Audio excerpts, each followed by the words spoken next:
rasa yang dilakukan oleh unsur mahasiswa dan sejumlah aliansi masyarakat di Surabaya berjalan panas. Meski telah ditemui anggota DPRD Jawa Timur, mahasiswa masih merasa belum puas dengan apa yang disampaikan anggota DPRD. Bahkan mahasiswa sempat menyiram air kepada perwakilan anggota DPRD hingga membuat suasana demo semakin memanas. Dalam aksinya, mahasiswa menggelar teatrikal menolak program makan bergizi gratis.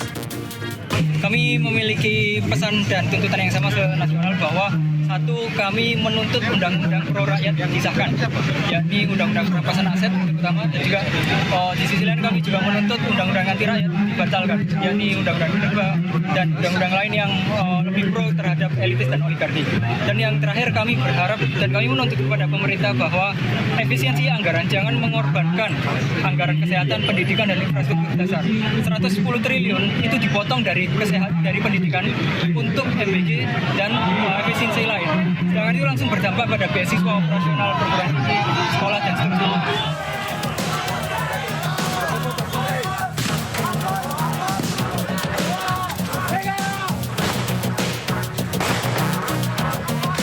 Demonstrasi Indonesia Gelap di Bandung, Jawa Barat juga berakhir ricuh. Masa demonstran berusaha menjebol pagar kantor DPRD Jawa Barat. Kesal akibat tidak berhasil menjebol pagar, masa akhirnya membubarkan diri dan menuju arah Jalan Dago. Setibanya di Simpang Dago, masa memblokir jalan tersebut. Dan nahasnya pengendara yang terhalang masa justru dikeroyok oleh sejumlah oknum masa demonstrasi. Sekitar 2.500 mahasiswa memadati kawasan Patung Kuda Jakarta menyuarakan pendapat mereka menolak efisiensi anggaran. Para demonstran sepakat untuk tidak mengenakan jaket alma mater kampus sebagai bentuk persatuan. Para peserta aksi berkumpul terlebih dahulu di Taman Ismail Marzuki sebelum akhirnya menggelar aksi di Patung Kuda. Tim Liputan iNews melaporkan.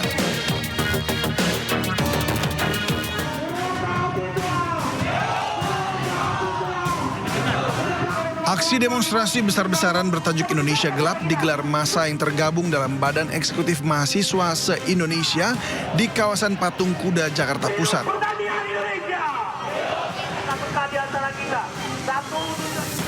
Aksi unjuk rasa berlangsung hingga Senin malam karena massa menunggu perwakilan dari pemerintah untuk menemui mereka. Dalam aksi unjuk rasa ini ada 13 tuntutan yang disampaikan mahasiswa. Salah satunya meminta Presiden Prabowo mencabut instruksi Presiden nomor 1 tahun 2025 terkait efisiensi anggaran. Tak hanya di Jakarta, aksi serupa juga digelar di Surabaya, Jawa Timur. Aksi ini bahkan sempat diwarnai kericuhan. Peristiwa bermula saat mahasiswa membakar keranda dan ban bekas, namun langsung dipadamkan pihak kepolisian. Tak terima, mahasiswa pun meluapkan emosinya dengan melempari petugas menggunakan botol air mineral.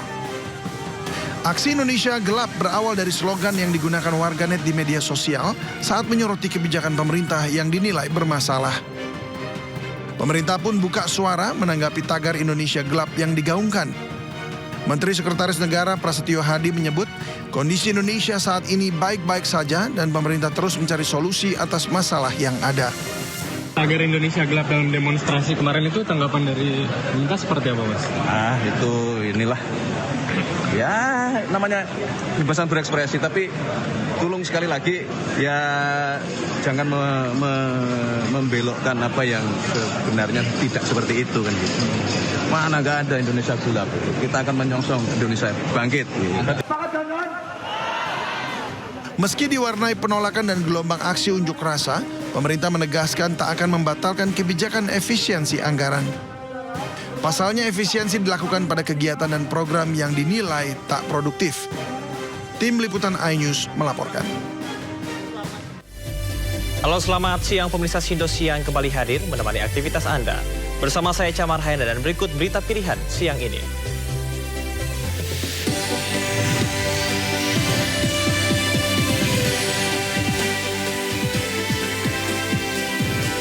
Longsor hebat terjadi di Desa Tipang, Kecamatan Bakti Raja, Sumatera Utara. Merusak rumah hingga area pesawahan warga seluas 3 hektar. Sejumlah kepala daerah dari Partai PDI Perjuangan tidak mengikuti retret Akademi Militer Magelang, Jawa Tengah.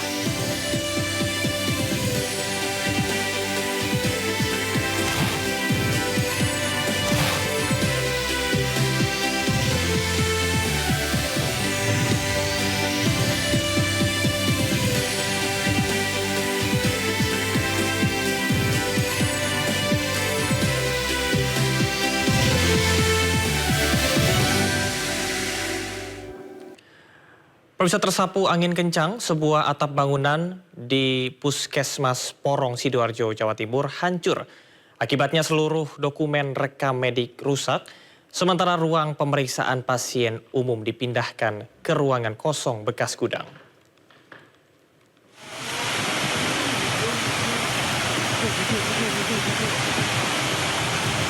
Angin kencang disertai hujan deras membuat atap bangunan Puskesmas Porong di kawasan Sidoarjo Selatan, Jawa Timur hancur. Ruangan rekam medik dan pemeriksaan pasien umum juga hancur diterjang angin kencang. Sejumlah dokumen rekam medik dan peralatan ruang pemeriksaan pasien umum rusak. Seluruh aktivitas perawatan medis Puskesmas pun terganggu. Beruntung ruang rawat inap pasien berhasil diselamatkan sehingga tidak berpengaruh bagi pasien yang sedang menjalani rawat inap. Soalnya kan biasanya kan online enak langsung masuk gitu. Sekarang kan harus lewat manual juga kan. Oh, karena peralatannya rusak ya? Iya. Ada beberapa ruangan yang terbuka atapnya. Nah, saat ini untuk pelayanan yang diganggu adalah di ruang loket, terus penyimpanan rekam medik, ruang pemeriksaan umum. Nah, itu kita pindahkan ke ruangan yang lain. Hingga kini belum diketahui pasti kapan perbaikan Puskesmas yang rusak diterjang angin kencang tersebut. Dari Sidoarjo, Jawa Timur, Pramono Putra melaporkan. Longsor hebat terjadi di Kabupaten Humbang Hasundutan, Sumatera Utara. Selain menimbun rumah, longsor juga merusak pesawahan sehingga terancam gagal panen.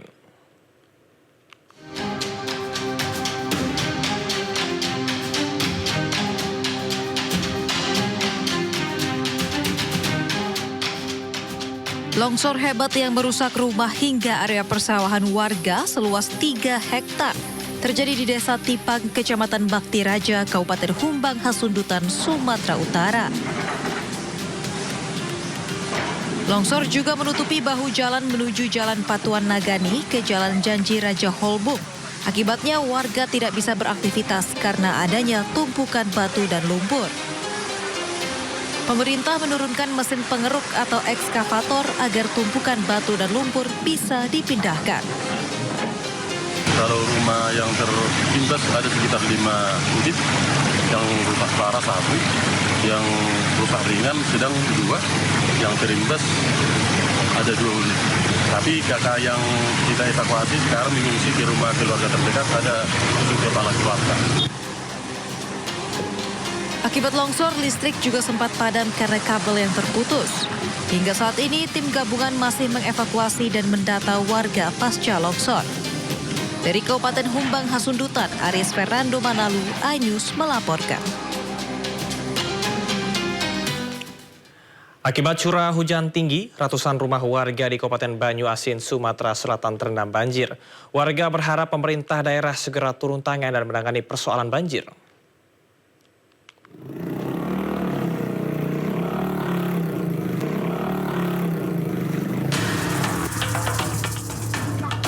Ratusan rumah warga di perumahan Algoni, Kelurahan Tanah Mas, Kecamatan Talang Kelapa, Kabupaten Banyu Asin, Sumatera Selatan, terisolir terendam banjir akibat tingginya curah hujan. Warga mengatakan kondisi kedalaman banjir saat ini mulai dari 40 cm. Banjir seringkali menerjang lokasi di wilayah tersebut, diduga akibat adanya penyempitan pada aliran sungai. Diduga ada penyempitan di ujung sungai menuju jembatan Gasing. Makanya air sempat meluber dulu ke daerah kebantaran perumahan warga. Ya, harapannya tolonglah pada pemerintah, terkhusus kepada pemerintah yang akan dilantik besok. Tolong beri perhatian, karena Tanah Mas ini sendiri merupakan kota perbatasan antara kota Palembang dan Kabupaten Banyu Asin. Seharusnya semestinya diberikan perhatian khusus terhadap daerah ini. Akibat banjir ini, lokasi jalan terisolir terendam banjir dan tidak bisa dilintasi kendaraan roda 2. Warga berharap pemerintah Kabupaten Banyuasin dapat menangani persoalan kasus banjir yang terjadi di wilayah mereka. Dari Banyuasin, Sumatera Selatan, Guntur, iNews melaporkan. Sejumlah warga terjatuh saat berebutan makanan gratis dalam acara syukuran di Karawang, Jawa Barat. 2 orang pingsan akibat antre berjam-jam.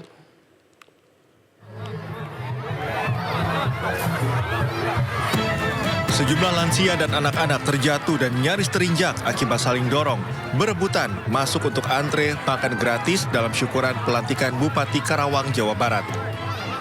Ribuan warga didominasi emak-emak ini rela antre berdesakan mengambil makanan gratis.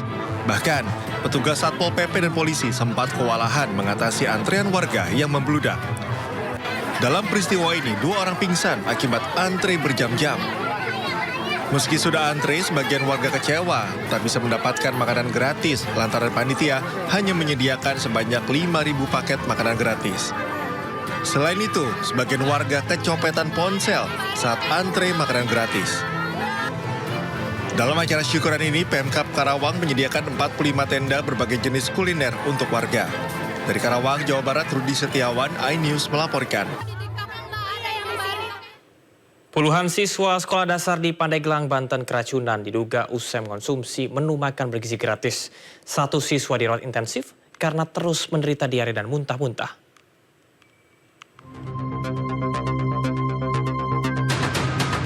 ...28 siswa SD Negeri 2 Alaswangi Pandeglang, Banten keracunan usai mengonsumsi menu makan bergizi gratis di sekolah mereka.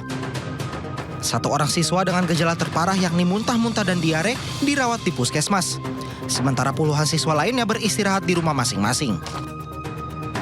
Sebelumnya, para siswa mengonsumsi MBG dengan menu nasi, tumis ayam, tumis buncis, tempe, dan semangka pada Rabu siang. Nah, yang dikeluhkan siswa itu rata-rata mereka sakit perut, kemudian sering buang air besar, balik ke kamar mandi. Itu yang didapat laporan ke kita. Itu ada yang dirawat nggak Pak dari 28 orang? Ada 1 orang yang memang kondisinya lumayan mengkhawatirkan, sehingga untuk mengantisipasi hal-hal yang tidak diinginkan, maka yang 1 orang itu kita bawa langsung ke pusat kesehatan terdekat, puskesmas. Sementara menurut Humas Yayasan Dapur Umum Program Makan Bergizi Gratis, selama program ini berlangsung, pihaknya diawasi langsung oleh Badan Gizi Nasional. Mereka mengaku akan mengevaluasi menu makanan agar kejadian ini tidak terulang lagi. Hanya 1 orang dibawa ke puskesmas, alhamdulillah mereka tidak apa-apa, hanya kondisi fisiknya kurang baik. Awal dari rumahnya juga kurang baik, kurang sehat. Diduga angin aja. Cuma 1 orang yang kena dampak. Adapun sampel makanan yang menyebabkan puluhan murid keracunan telah diserahkan ke Laboratorium Kesehatan Daerah untuk diteliti lebih lanjut. Dari Pandeglang, Banten, Iskandar Nasution, iNews melaporkan. Polisi menetapkan 8 petugas keamanan sebagai tersangka kasus perkelahian dengan WNA di Kuta Bali. Pemeriksaan masih dilanjutkan karena tak ada restoratif justice.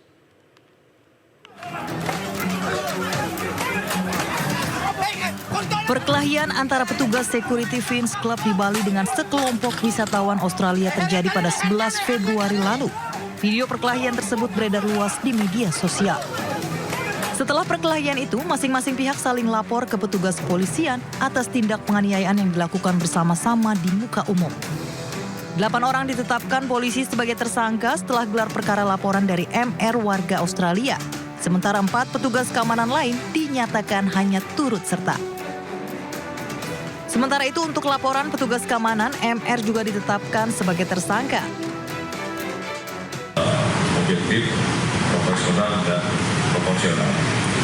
Sementara untuk permintaan RG dari kedua belah pihak belum kita terima, sehingga proses secara objektif kita lanjutkan. Hingga kini, polisi belum menerima permohonan restoratif justice dari masing-masing pihak sehingga pemeriksaan tetap berlanjut. Dari Denpasar, Bali, Indira Ari, iNews melaporkan. Seorang wanita penyandang disabilitas menjadi korban penjamretan di Depok, Jawa Barat. Uang korban sebanyak Rp700.000 raib dibawa pelaku.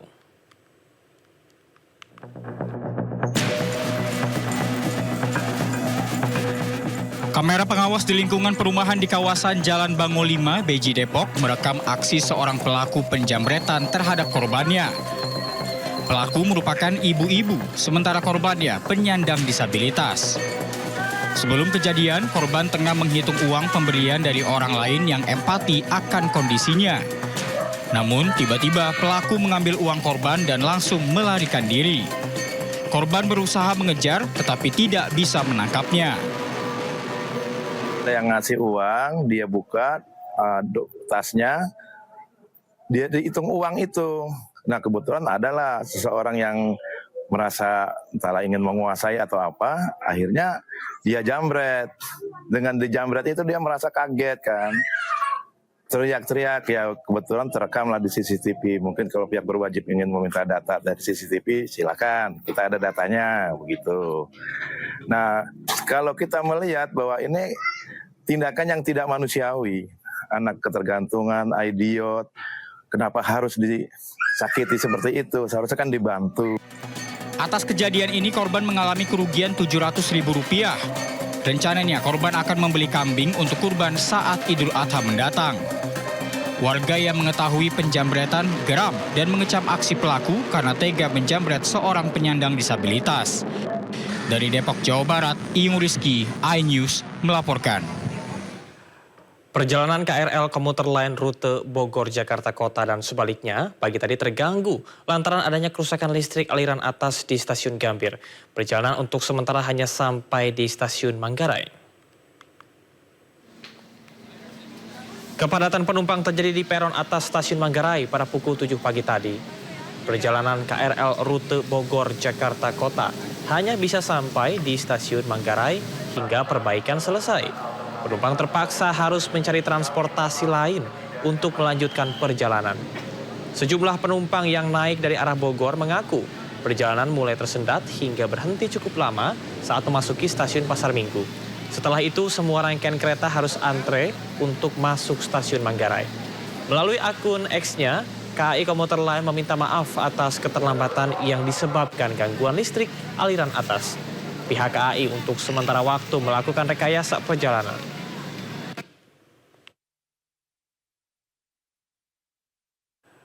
Usai menginstruksikan kadernya yang terpilih menjadi kepala daerah untuk tidak mengikuti retret, Megawati Soekarno Putri mengumpulkan sejumlah kader dan pengurus partai di kediamannya di Menteng, Jakarta Pusat. Sesaat lagi tetaplah di Sindo Siang.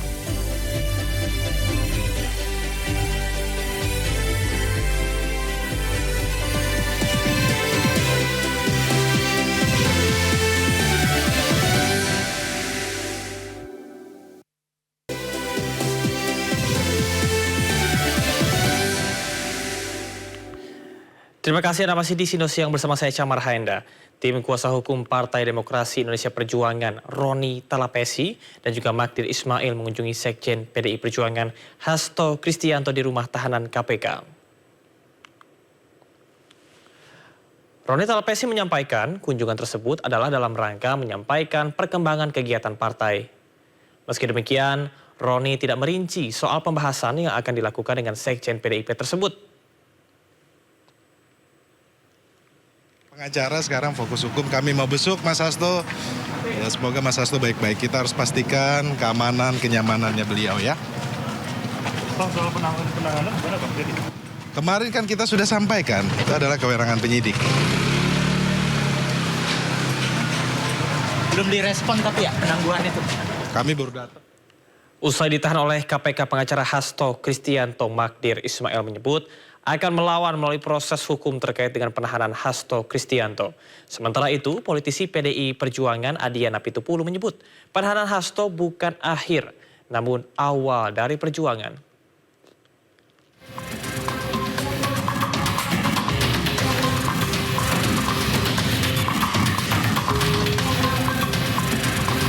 Sekretaris Jenderal PDIP Hasto Kristianto ditahan KPK sebagai tersangka kasus dugaan suap dan perintangan penyidikan perkara buron Harun Masiku Kamis malam. Hasto ditahan setelah menjalani pemeriksaan kedua sebagai tersangka. Dalam kesempatan itu, Hasto menyampaikan dirinya menerima konsekuensi penahanannya dengan kepala tegak. Ia juga menyampaikan penahanannya ini bisa menjadi momentum KPK dalam menegakkan hukum tanpa terkecuali. Semoga ini menjadi momentum bagi Komisi Pemberantasan Korupsi untuk menegakkan hukum tanpa kecuali, termasuk memeriksa keluarga Pak Jokowi. Terima kasih. Merdeka! Sementara itu, masa pendukung Sekjen PDI Perjuangan Hasto Kristianto mendatangi gedung Komisi Pemberantasan Korupsi pada Kamis malam. Mereka mengawal Hasto sejak diperiksa hingga ditetapkan sebagai tersangka. Masa pendukung Hasto ini membakar ban dan menyerukan sejumlah tuntutan. Dalam aksi ini, politisi PDI Perjuangan Adian Apitupulu dan pengacara Hasto, Magdir Ismail, berorasi di mobil komando. Dalam orasinya, Magdir Ismail menyebut pihaknya akan melawan melalui proses hukum terkait penetapan tersangka Hasto.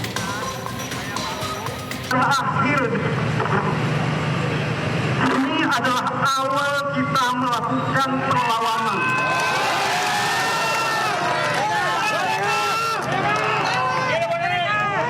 Ini adalah awal kita menunjukkan jati diri kita bahwa kita bukan orang yang bisa dikalahkan dengan mudah. Jadi saudara-saudara, apa yang hendak saya sampaikan adalah bahwa perlawanan secara hukum tetap akan kita lakukan. Sampai hari ini kita akan menunggu instruksi dari Ketua Umum kita apa yang akan dilakukan. Tapi percayalah bahwa apa yang disampaikan Pak Magdir ini bukan akhir, ini awal. Banyak orang malam ini mungkin tertawa terbahak-bahak, tapi pemenang sejati akan tertawa di akhir nanti. Sementara itu, usai diumumkan sebagai tersangka, KPK telah menahan Hasto Kristianto. Hasto ditahan selama 20 hari untuk kepentingan penyidikan. Dari Jakarta, Tim Liputan Aimus melaporkan.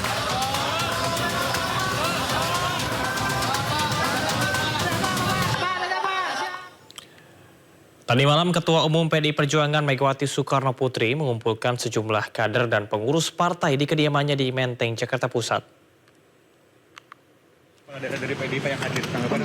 Sejumlah kader dan pengurus PDI Perjuangan mendatangi kediaman Ketua Umum mereka, Megawati Soekarno Putri, di Jalan Teguh Umar, Menteng, Jakarta Pusat.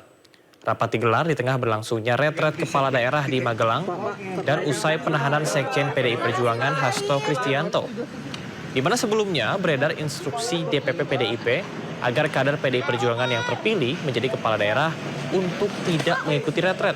Berarti ada kemungkinan banyak kepala daerah dari PDIP yang hadir. Sabar, ini kan urusan internal, urusan internal. Dan sudah ada deklar dari Mendagri bahwa tidak ada retret. Itu tidak berarti ada sanksi juga, tidak juga. Jadi jangan dibenturkan urusan retret dengan urusan ketidakhadiran bupati dari PDI Perjuangan. Itu saja. Tadi di dalam bahasa apa Pak Said? Oh biasa lah, partai kan setiap saat rapat, bisa pagi, bisa malam, kan biasa saja. Instruksi dari Ibu terkait kepala daerah PDIP yang hadir hari ini? Ya masih berlaku instruksinya. Masih berlaku. Kalau yang hadir akan dikasih sanksi gitu nggak Pak? Berarti tidak akan dicabut instruksinya? Ya, Dari PDIP gimana langkahnya? Soal sikap, soal surat sampai sekarang tidak. Pak, itu suratnya untuk di... Kalau jadi sekjen, Pak? Hah? Jadi sekjen benar. Semua kewenangan di Ibu Ketua Umum. Tidak ada pengganti sekjen. Titik. Pak, terkait instruksi.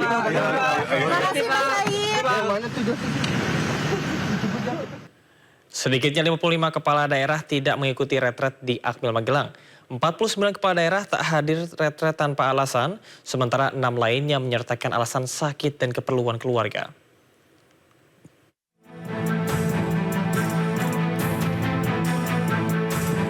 Mengenakan seragam komponen cadangan atau Komcat lengkap, para kepala daerah ini masuk gerbang Akmil menuju Wisma Sumbing di Magelang, Jawa Tengah. Sejumlah kepala daerah dari PDIP tak terlihat dalam rombongan kepala daerah peserta retret di Akademi Militer Magelang, Jawa Tengah, Jumat sore. Sosok seperti Gubernur DKI Jakarta, Pramono Anung, Gubernur Bali, Iwayan Koster, dan Wali Kota Yogyakarta, Hasto Mardoyo. Tes tadi kan olahraganya kan lihat tuh bedanya. Kalau teman-teman militer dan Polri biasanya on time. Jam 5.30, 5.30. Tadi kan begitu musik mulai baru, tadinya sedikit baru rame-rame. Nah, kita mau merubah pola itu selama seminggu ini supaya mereka bisa tepat waktu. Supaya nanti di waktu dia di tempat kerja masing-masing ketika membuat rapat jam misalnya 9. Ya betul-betul jam 9. Undangan semua datang jam 9 ya mulai. Jangan mundur-mundur lagi. Ada di daerah saya tahu ya acaranya dimulai undangan jam 8 dimulai jam 12. Saya pernah waktu saya Kapolda dulu. Jam 12 dimulai. Nah, ini kan nggak bagus secara seperti itu. Kebersihan. Ya di lingkungan Akmil ini kan militer ini kan salah satunya selalu bersih ya, di kurve. Nah, sama kita juga harus bersih toilet, tempat makan, kemudian di kamar masing-masing selesai. Ninggalkan harus dirapikan kembali. Nah, itu untuk mendidik kembali juga, merefresh kembali. Jadi banyak, dan itu jangan salah, di dunia swasta pun sekarang ini materi-materi untuk pegawai juga, materi tentang kedisiplinan, sharp time, jadi on time pada waktu kegiatan, kemudian kebersihan, itu semua itu menjadi materi pelajaran-pelajaran penting ya di dunia swasta. Nah, apalagi di birokrasi seperti ini. Nah, kemudian kan saya menyampaikan juga tadi mengenai pentingnya retreat ini. Di antaranya retreat ini paling penting sekali adalah bagaimana kita memiliki ada semacam forum bagi seluruh kepala daerah untuk saling kenal satu sama lain. Tadi pagi saya melihat sudah ada yang bagus. Itu yang saya harapkan. Ada kepala daerah di Sultra, ya, Pak Andi, itu dia kumpulkan para bupati wali kota sambil santai mereka duduk di sana di lapangan rumput ngobrol-ngobrol. Nah, sambil kali kenal satu sama lain. Nah, saya sampaikan di sini ada 5 ruangan tuh. 5 ruangan yang dipakai untuk diskusi kelompok. Untuk Lemanas nanti kosong setelah 2 hari. Nah, silakan pakai bergantian. Yang nggak melaksanakan nanti saya dengan Pak Bima cek nanti ada yang nggak ngerjakan. Saya maunya gubernur kumpulin bupati wali kotanya karena belum tentu saling kenal antara mereka. Dan udah mulai bicara-bicara dikit tentang mau apa kita daerah kita gitu. Ya. Karena saya selama 5 tahun Mendagri saya juga pernah datang ke beberapa wilayah yang setahun 2 tahun nggak pernah ada rapat. Bupati wali kota ya yang dipimpin oleh gubernur nggak ada rapat. Jadi datang rapat tuh pada waktu saya datang aja. Saya nggak bisa bayangkan gimana koordinasinya, jalan sendiri-sendiri. Nah, ini saya harusnya rapat tingkat provinsi itu paling enggak lah 3 bulan 4 bulan sekali mengevaluasi apa yang sudah dikerjakan, apa yang kurang, saling bantu gitu. Nah, ini ada 5 ruangan, nanti saya dengan Pak Wamen nanti akan cek ya, dan akan dorong. Silakan yang dari Aceh kumpul tuh semua dengan gubernurnya. Silakan yang Sumatera Utara, Pak Bobi dengan seluruh bupati wali kotanya, Pak Haris dengan Jambi, Sumatera Barat, kumpul lah. Ya, entah ngobrol-ngobrol, ngopi-ngopi aja nggak apa-apa. Yang penting kenal, gitu. Inilah momentumnya. Kalau sudah kembali daerah masing-masing, udah sibuk sendiri-sendiri dengan berbagai persoalan sendiri-sendiri. Itu yang saya sampaikan. Samping nanti akan ketemu para menteri di Lemanas, ya. Diskusinya kelompok biar menarik supaya nggak ngantuk gitu. Nanti itu kelompok nanti akan saling bertanya, saling nyampaikan pendapat. Nah, itu bagus, ya, interaktif. Nah, yang berikut lagi tadi saya sampaikan mengenai pengelolaan APBD. Karena pengelolaan APBD di mata saya juga banyak yang tidak efisien. Ya, yang dipikirin hanya belanja aja. Bagaimana ngabisin belanja? Akibatnya apa? Program-programnya banyak yang nggak efisien. Perjalanan dinas, rapat-rapatnya nggak perlu, yang sebetulnya cukup dengan dilakukan Zoom, ya. Itu rapat yang cukup sekali dibikin 4 kali. Nah, itu tadi saya sudah sampaikan.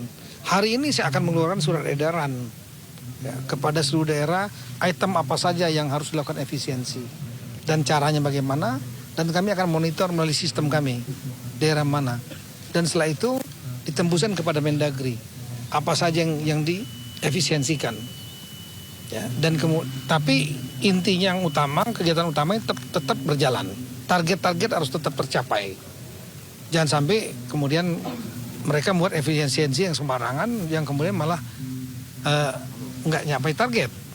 Ada daerah-daerah yang saya sudah disampaikan yang bisa silpanya, sisa lebih penggunaan anggarannya tahunannya bisa sampai ada yang 5 triliun. Artinya nggak digunakan untuk kepentingan rakyat. Tadi saya disampaikan. Dan kepala daerah saya minta berpikir jangan hanya mikirin ngabisin belanja. Bagaimana cari pendapatannya. Di antaranya lah mempermudah kemudahan berusaha untuk para swasta. Swasta ini bukan hanya asing ya. Swasta dalam negeri, UMKM.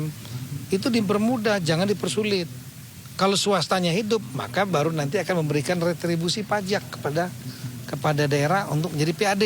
Kalau PAD-nya tinggi, maka daerah bisa membuat program apa aja. Kalau PAD-nya rendah, transfer pusatnya tinggi, habis buat belanja pegawai. Daerah ini nggak akan pernah maju. Saya sampaikan seperti itu. Nah, efisiensi juga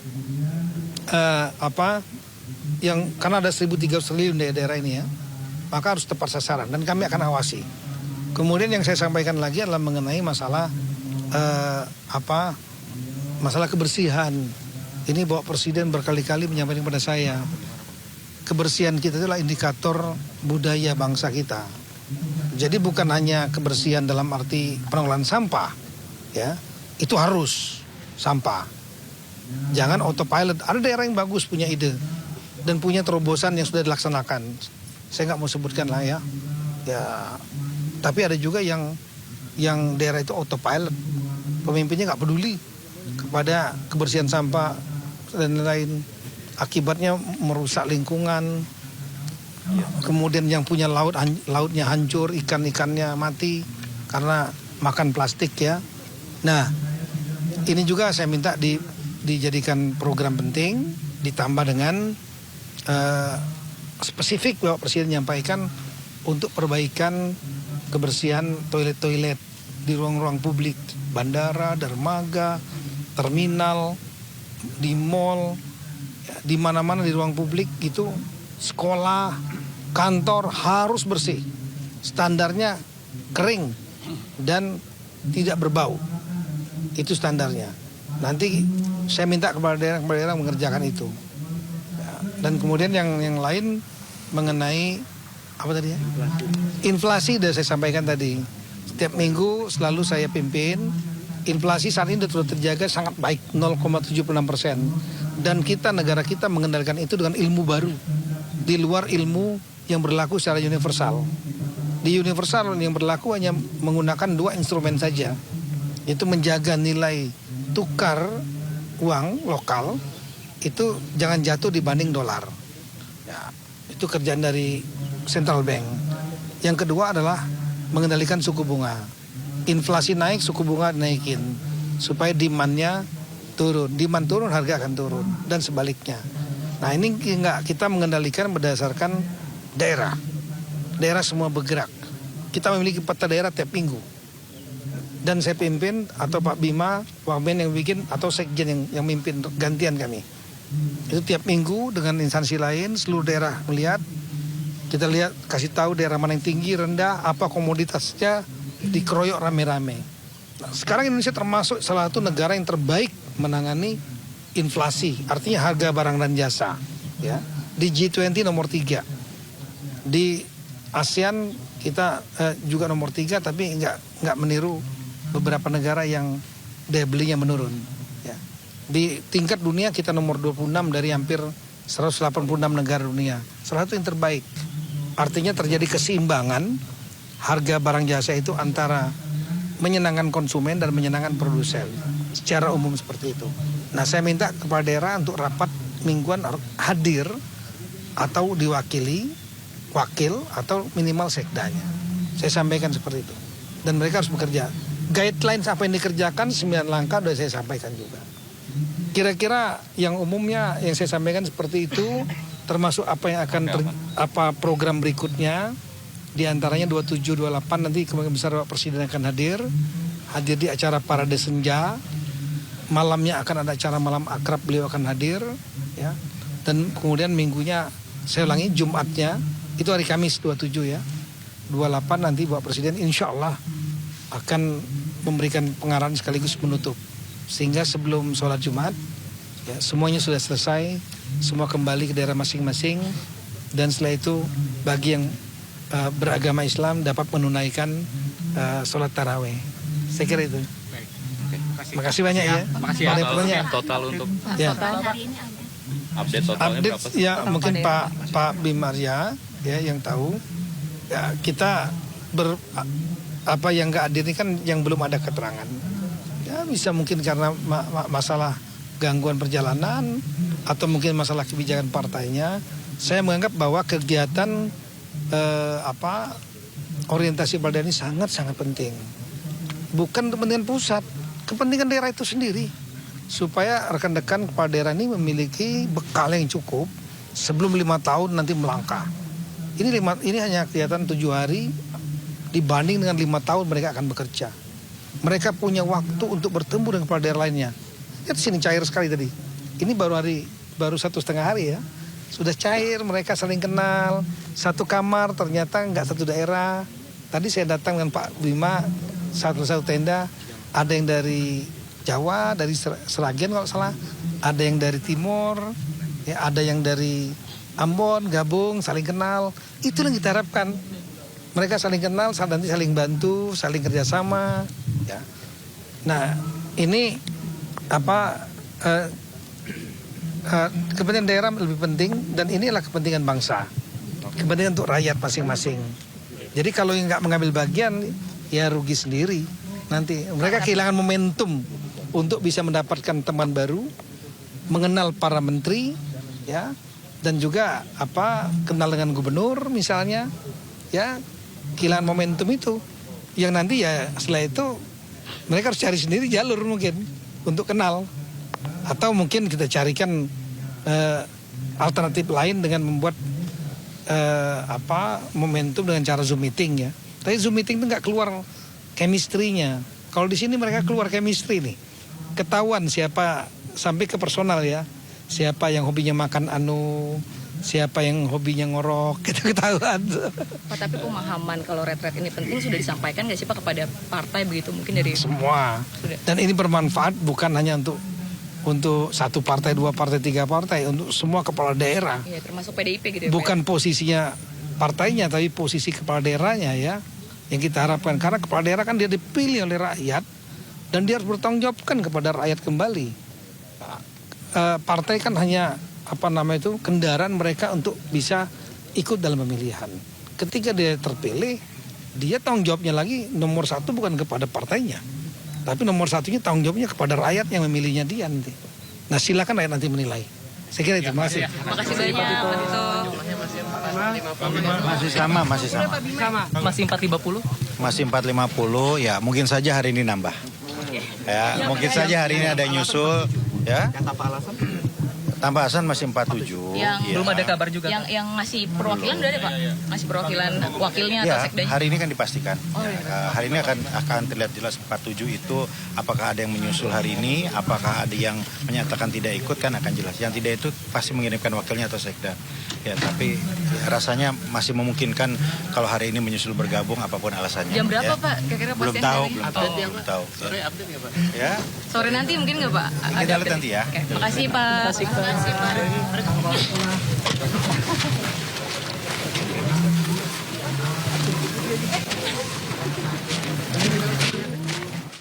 Pemirsa, di hari kedua retret, kepala daerah melakukan sejumlah aktivitas di Akademi Militer Magelang mulai dari senam hingga apel pagi. Sabtu pagi, 448 kepala daerah mengikuti apel yang dipimpin oleh Wakil Menteri Dalam Negeri Bima Arya di depan ruang Sudirman Akademi Militer Magelang. Sementara ada sebanyak 47 kepala daerah absen tanpa keterangan, serta 6 kepala daerah lainnya izin sakit hingga keperluan keluarga. Pihak panitia terus berupaya untuk menghubungi sejumlah kepala daerah yang tidak hadir tanpa keterangan tersebut.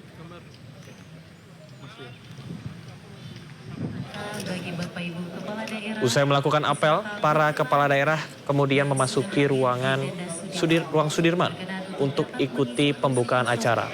Menteri Dalam Negeri Tito Karnavian menyambut para kepala daerah sebelum memasuki ruangan. Acara pembukaan dipimpin oleh Mendagri, kemudian para kepala daerah akan memulai pembekalan dengan pemaparan Astacita dari Menteri Pertahanan.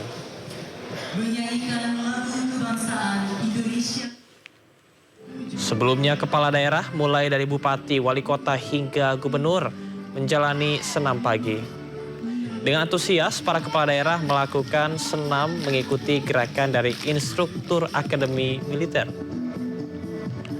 Mendagri Bima Arya mengatakan, dari 448 kepala daerah yang hadir, sebanyak 19 kepala daerah sedang dalam kondisi kurang fit. Belasan kepala daerah yang tengah kurang fit mengenakan gelang berwarna merah sebagai simbol serta diberi dispensasi pada kegiatan-kegiatan tertentu.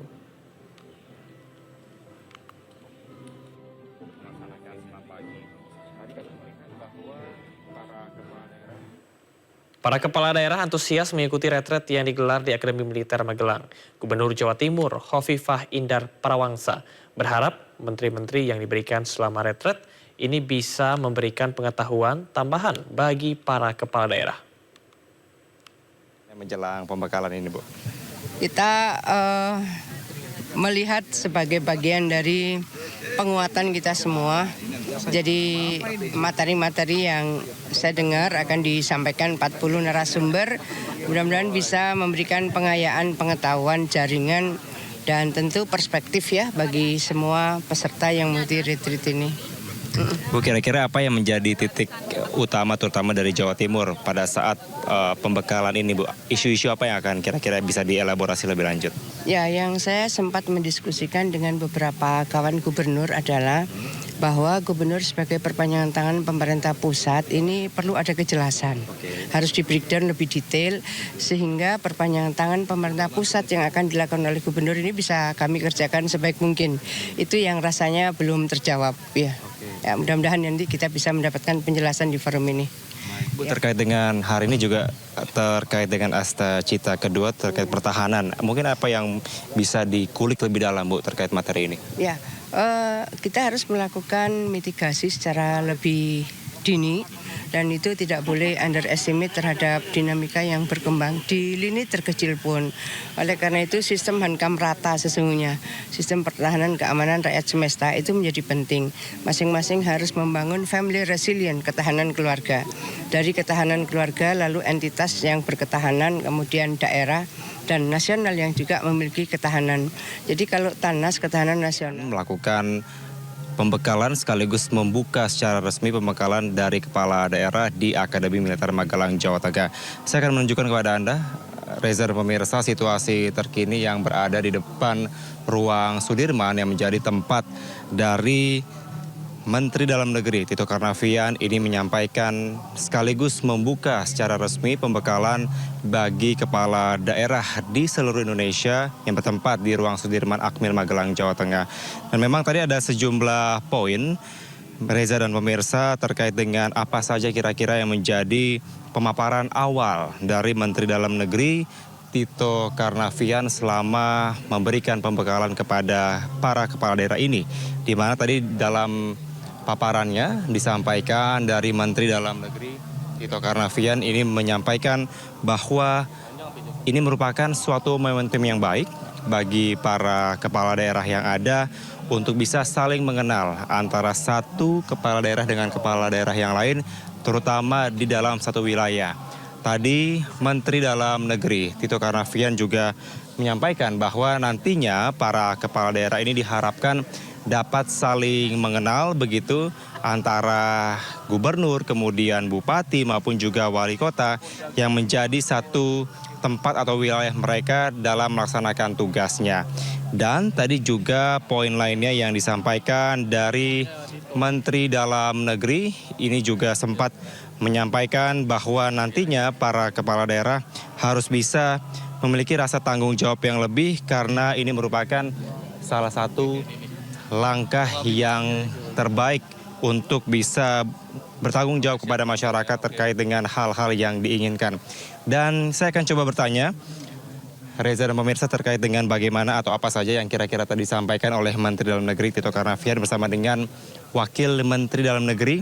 Ada Pak Bima Arya di sini. Pak Bima Arya, selamat siang. Izin Pak terkait dengan tadi pelaksanaan pembekalan kira-kira seperti apa dan apa saja yang disampaikan Pak Tito tadi, Pak? Silakan.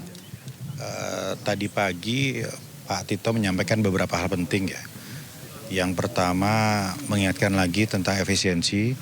Beliau hari ini akan menandatangani surat edaran yang meminta kepada seluruh pemerintah daerah untuk betul-betul fokus membuang anggaran-anggaran yang tidak masuk akal, yang tidak efisien, tidak boros. Itu poin pertama beliau ingatkan. Tetapi jangan sampai nanti ada yang diperlukan, yang mandatori, yang wajib itu dipotong. Jadi fokus pada hal yang tidak substantif. Itu beliau ingatkan lagi dan hari ini ada surat edaran yang memandu semua kepala daerah untuk menjalankan efisiensi. Yang kedua beliau sampaikan permintaan dari Presiden secara khusus untuk memastikan seluruh kota-kota Kabupaten Indonesia itu bersih. Nggak ada sampah visual, spanduk, baliho, hal-hal yang mengotori kota. Ya, kadang-kadang reklame itu juga nggak jelas apakah ada izin atau enggak. Jadi Presiden Prabowo menekankan itu dan Pak Menteri Dalam Negeri mengingatkan itu semua. Yang ketiga beliau ingin ada pelayanan publik diperbaiki, ditingkatkan. Mall pelayanan publik, command center untuk memantau semua yang terjadi di kota itu akan didorong nanti. Beliau sampaikan yang sudah bagus itu di Makassar, di Badung, di Surabaya, Banyuwangi, tapi kota-kota lain akan diminta untuk mendorong juga itu. Pak, berarti ada memang tadi akan mengeluarkan surat edaran begitu ya Pak. Kira-kira apa yang menjadi poin penting kira-kira yang tidak perlu dianggarkan misalkan atau program-program yang tidak efektif, kira-kira apa saja Pak bisa sebutkan? Perjalanan dinas yang tidak substantif, biaya makan minum, biaya alat tulis kantor, ya, kunjungan-kunjungan, forum-forum diskusi, termasuk baju-baju yang tidak selalu diperlukan sebetulnya ya. Artinya selalu dalam kepanitiaan itu biasa selalu aja ada kaos segala macam. Ini perlu untuk di-cut gitu. Itu kira-kira ya. Kalau dari Kementerian Dalam Negeri sendiri berapa persen efisiensi anggaran itu dilakukan Pak? Wah, ini 57% Kementerian Dalam Negeri kita berkurang ya. Tapi sekarang kita sedang tata ulang lagi bersama-sama Kementerian Keuangan. Baik, Pak Bima, ini kan juga masih terus berlangsung di pembekalan hari kedua dan juga ada sejumlah rangkaian acara. Tapi sejauh ini bisa dikonfirmasi kembali Pak, total dari kepala daerah yang hadir sampai dengan siang hari ini ada berapa? Masih belum berubah, 450 yang hadir, ada 55 yang tidak hadir dan 47 yang tidak ada kabar. Ya, sisanya itu ada surat izin. Ada 2 orang yang harus menikahkan putra-putrinya. Jadi nggak memungkinkan gitu ya, karena kita pahami ini sangat manusiawi, tetapi wakilnya harus mengirimkan itu. Jadi bagi yang tidak hadir, silakan mengirimkan wakilnya. Tapi masih terbuka kemungkinan sepertinya hari ini ada yang menyusul karena ada alasan teknis dan lain-lain. Ya. Pak, ini kan juga masih menjadi pertanyaan juga dan menunggu begitu Pak kejelasan dari 47 yang tidak hadir. Informasi sejauh ini seperti apa Pak? Apakah memang karena benar-benar tidak bisa hadir atau seperti apa Pak perkembangannya? Ya, kita lihat memang ada yang tidak ada kabar sama sekali. Ada juga yang ya kelihatannya terkendala transportasi ya. Ya sisanya juga kami masih menunggu kabar. Ya saya kira deadline-nya tenggatnya pasti nggak terlalu panjang. Artinya nggak mungkin kita menunggu sampai hari ketiga, hari keempat kan. Nah karena ini juga baru dimulai, masih memungkinkan apabila yang belum ada di sini ini untuk bergabung dan baru nanti malam kan terlihat lebih jelas yang tidak datang itu berapa dan kita akan meminta mereka mengirimkan wakilnya. Pak, terkait dengan sanksi nih Pak, ini juga masih menjadi tanda tanya. Mungkin bagaimana ketegasan dari Kemendagri dan juga panitia di sini untuk bisa memberikan kira-kira apa tindakan khusus yang dilakukan lebih lanjut bagi para kepala daerah yang tidak hadir saat ini Pak? Ya, sanksinya lebih kepada sanksi sosial dari masyarakatnya. Karena ini kegiatan yang sangat penting untuk menguatkan program-program yang berpihak pada rakyat. Jadi kalau tidak ada di sini, yang rugi sebetulnya adalah rakyatnya. Dan bagi kami mekanismenya lebih kepada tadi penunjukan wakil dan kepada daerah yang bersangkutan tetap mengikuti rangkaian pembekalan berikutnya. Katakanlah kalau ada 2 bulan atau 3 bulan lagi ya silakan ikut yang berikutnya gitu ya. Itu yang terjadi ya di masa-masa yang lalu. Ketika ada rekan kami yang nggak ikut ya maka digantikan wakilnya atau mengikuti gelombang berikutnya.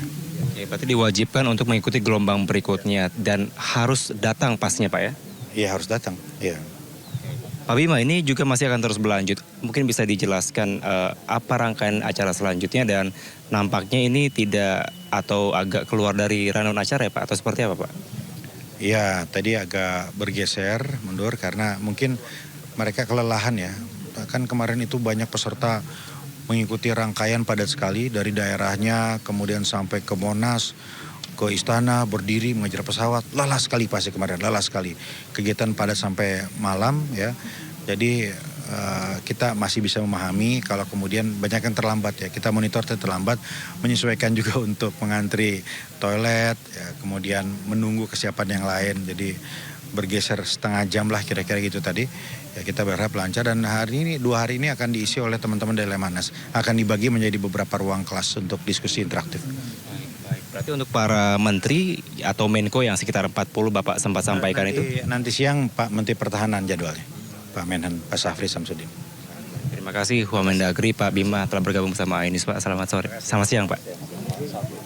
Iya, memang Trump, maksud kami Reza dan pemirsa sampai dengan saat ini kalau kami melihat ya, kalau di dalam ruang Sudirman tempat dari para kepala daerah ini melakukan pembekalan, kalau kami bisa melihat dari sisi depan ruangan atau ruang Sudirman ini tengah dilakukan proses dari pembekalan dari kepala daerah. Dan saat ini saya tidak bisa memastikan apa yang atau dari narasumber mana yang memberikan pembekalan, namun memang ini keseluruhan para kepala daerah ini masih berada di dalam, namun dari Menteri Dalam Negeri Tito Karnavian ini masih atau sudah memberikan pembekalan kepada kepala daerah sekaligus membuka dari proses adanya pembekalan kepala daerah yang berlangsung hingga 1 pekan.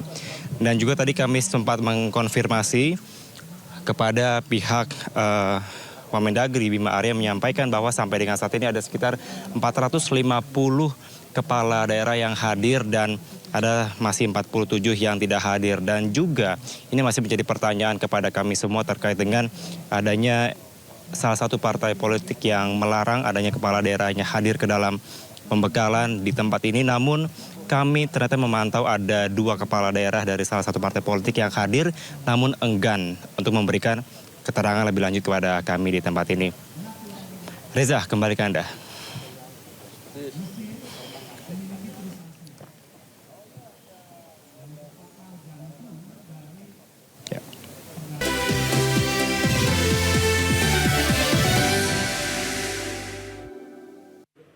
Terima kasih Anda masih di Sindo Siang bersama saya Camar Haenda.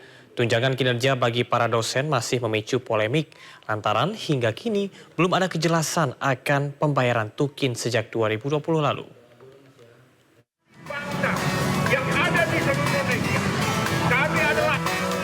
Aksi unjuk rasa digelar oleh para dosen perguruan tinggi negeri Senin 3 Februari 2025.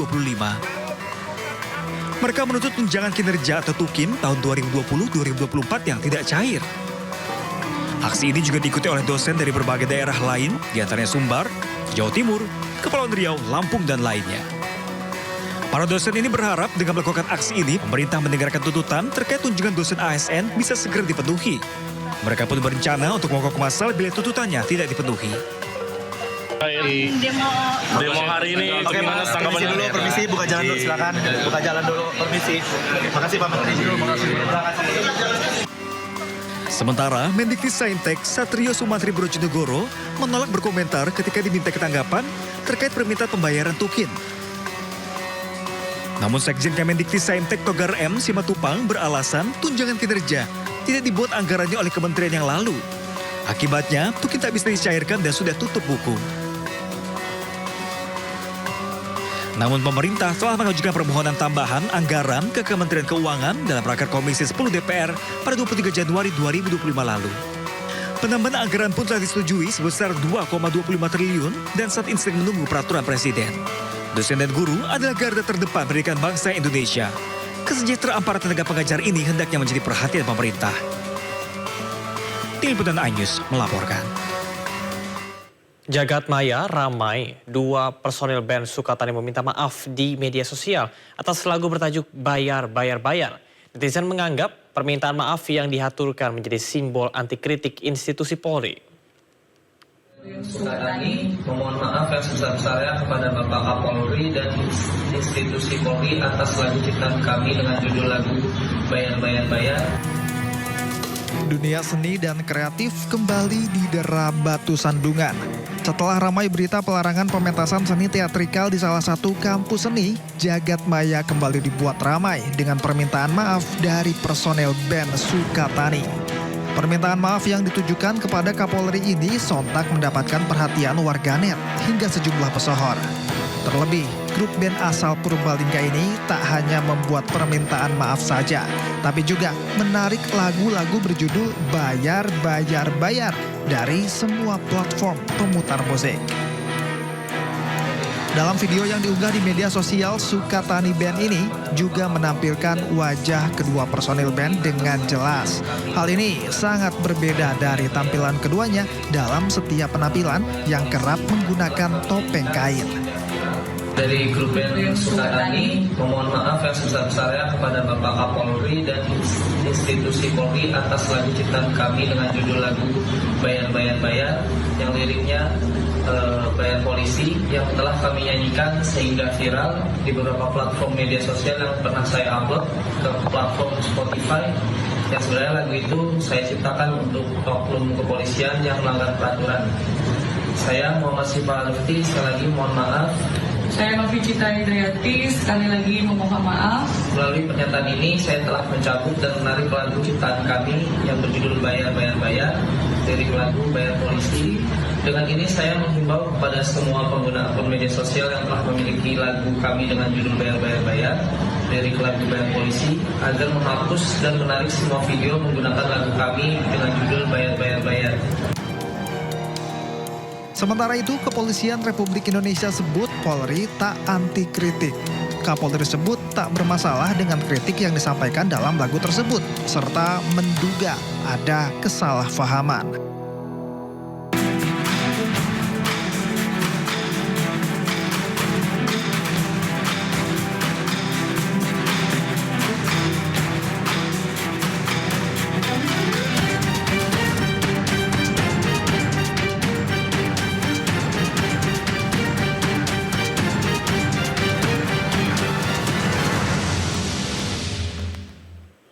Otoritas Jasa Keuangan resmi mencabut izin usaha asuransi jiwa PT Asuransi Jiwasraya Persero. Pencabutan izin yang tertuang dalam keputusan anggota Dewan Komisioner OJK ini dalam rangka melindungi kepentingan pemegang polis Jiwasraya. Melalui surat resmi Otoritas Jasa Keuangan nomor 9 D05 tahun 2025 tertanggal 16 Januari 2025, OJK resmi mencabut izin usaha bidang asuransi jiwa milik PT Asuransi Jiwasraya Persero.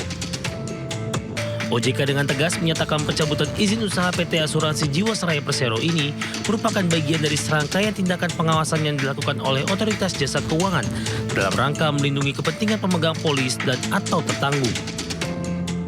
Dalam belit keputusan resmi OJK disebutkan sejak tertanggal 16 Januari 2025, seluruh pemegang saham, direksi dan dewan komisaris serta pegawai Jiwasraya dilarang untuk mengalihkan, menjaminkan, mengagunkan, serta mengurangi aset atau nilai aset PT Jiwasraya Persero. Hal ini ditegaskan agar di tengah tidak diizinkannya lagi Jiwasraya beroperasi, tidak ada yang melakukan tindakan-tindakan lain yang bisa merugikan aset-aset asuransi jiwa yang telah berdiri puluhan tahun ini. Selain itu, Otoritas Jasa Keuangan juga meminta agar PT Asuransi Jiwasraya Persero dilarang melakukan kegiatan usaha di bidang asuransi jiwa, serta diwajibkan untuk melakukan penghentian seluruh kegiatan usaha, baik di kantor pusat maupun kantor di luar kantor pusat Jiwasraya. Selain itu, OJK juga mewajibkan Jiwasraya menyelenggarakan rapat umum pemegang saham paling lambat 30 hari sejak tanggal dicabutnya izin usaha untuk memutuskan pembubaran badan hukum PT Asuransi Jiwasraya Persero. Selanjutnya, OJK meminta kepada pemegang saham, direksi, dewan komisaris, dan pegawai PT Asuransi Jiwasraya Persero wajib memberikan data, informasi, dan dokumen yang diperlukan oleh tim likuidasi serta dilarang menghambat proses likuidasi yang dilakukan oleh tim likuidasi.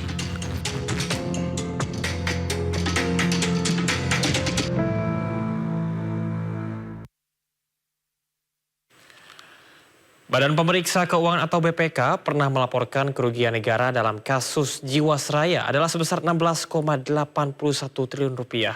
Angka tersebut hasil pemeriksaan investigatif penghitungan kerugian negara atas pengelolaan keuangan dan dana investasi PT Jiwasraya Persero tahun 2008 hingga 2018. BPK menyimpulkan telah terjadi penyimpangan dana dan pengelolaan investasi saham dan reksadana Jiwasraya.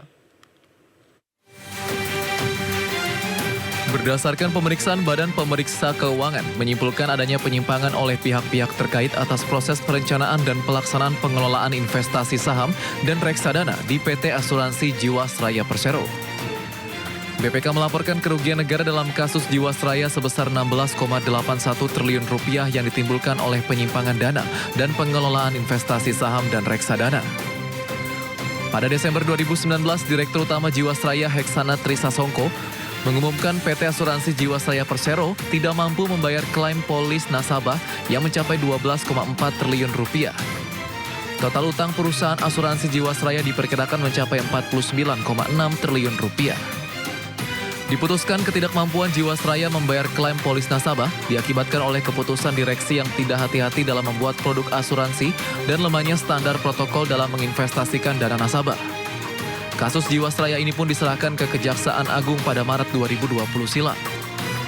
Gagal bayar polis Jiwasraya kepada nasabah yang menimbulkan gagal bayar terjadi akibat mismatch bunga dan mismatch jangka waktu, di mana ketidakcocokan pertama terjadi dalam produk Jiwasraya yang bernama GS Saving Plan Jiwasraya. Produk Jiwasraya ini menjanjikan imbal hasil tetap atau fixed return kepada pemegang polis. Di sisi lain, Jiwasraya menginvestasikan dana nasabah di instrumen-instrumen keuangan yang tidak menjamin keuntungan yang tetap, di mana Jiwasraya melakukan investasi di instrumen saham dan reksadana berjangka panjang turut menjadi penyebab besarnya. Sementara itu, dalam laporan keuangan tahun 2017 hingga 2019, Jiwasraya melakukan investasi besar-besaran ke instrumen reksadana, saham, dan investasi deposito. Tercatat, investasi dana polis nasabah Jiwasraya yang diinvestasikan tersebut terus mengalami penurunan yang tajam dan berpotensi mengalami kerugian dari tahun 2017, 2018, hingga 2019. Berdasarkan data tahun 2019, terdapat sekitar 17.000 nasabah yang mengikuti GS Saving Plan dari total sekitar 7 juta nasabah Jiwasraya. Kementerian BUMN mencatat ada 3 indikasi dugaan kecurangan, yaitu janji investasi produk yang terlalu besar, investasi aset yang tidak hati-hati, dan laporan keuangan yang tidak transparan.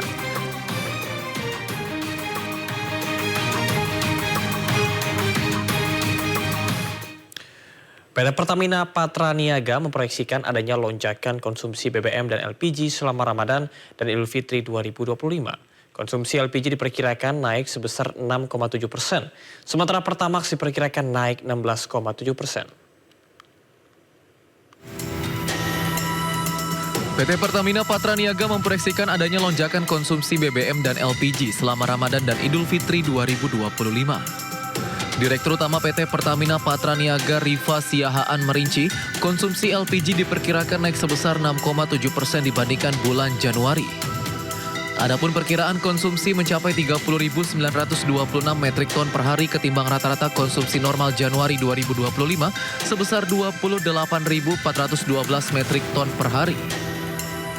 Selain itu, konsumsi BBM juga diprediksi meningkat dengan Pertamax diperkirakan naik 16,7%, sedangkan Pertalite dan Pertamax Turbo masing-masing diperkirakan akan mengalami kenaikan 11,2 dan 14,9%. Sementara itu, konsumsi aftur untuk sektor penerbangan diperkirakan meningkat 5%. Dan kami membagi di 6 sektor, yaitu sektor rumah tangga, transportasi sungai, transportasi udara, transportasi darat, industri, dan juga dari sisi pengelolaan Sarfas untuk mendukung operasional. Dan yang perlu kami garis bawahi dan kami laporkan Bapak Ibu sekalian bahwa di sektor rumah tangga itu kami akan men-standby-kan ada 6.517 agen di mana 5.400-nya akan beroperasi 24 jam. Rifa menambahkan, adapun berdasarkan data per 19 Februari 2025, stok LPG memiliki coverage day sebanyak 14,63 hari, sementara stok BBM juga terjaga dengan rata-rata pasokan yang cukup.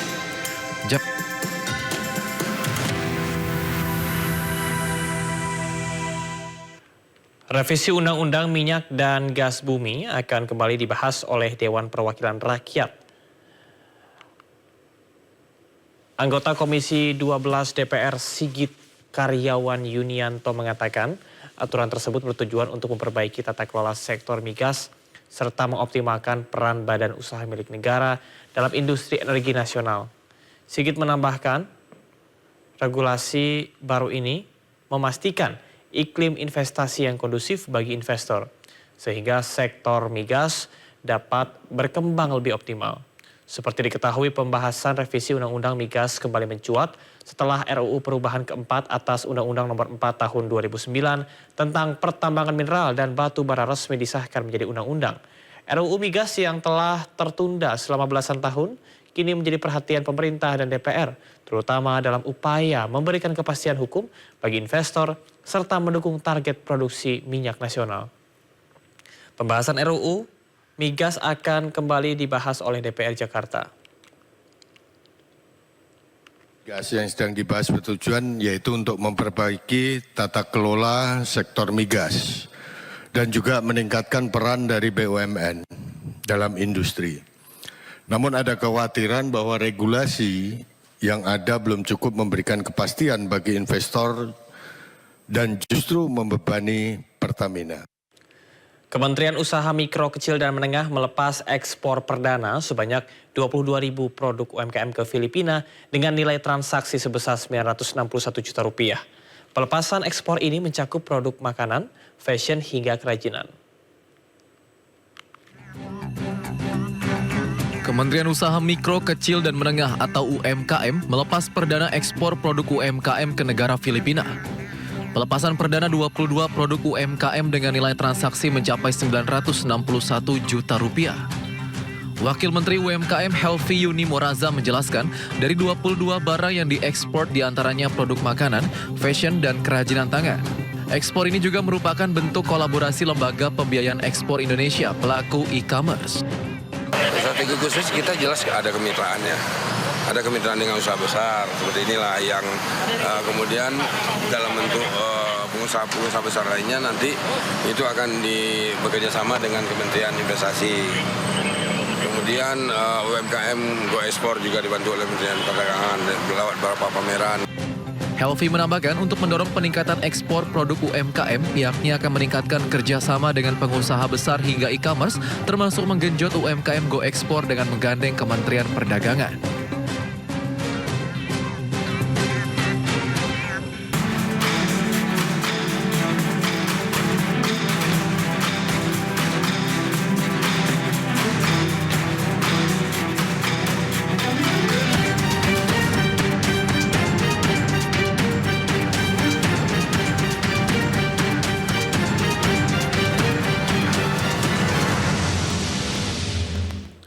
Ya, pemirsa Sindos yang akan kembali dengan informasi menarik lainnya. Tetaplah bersama kami.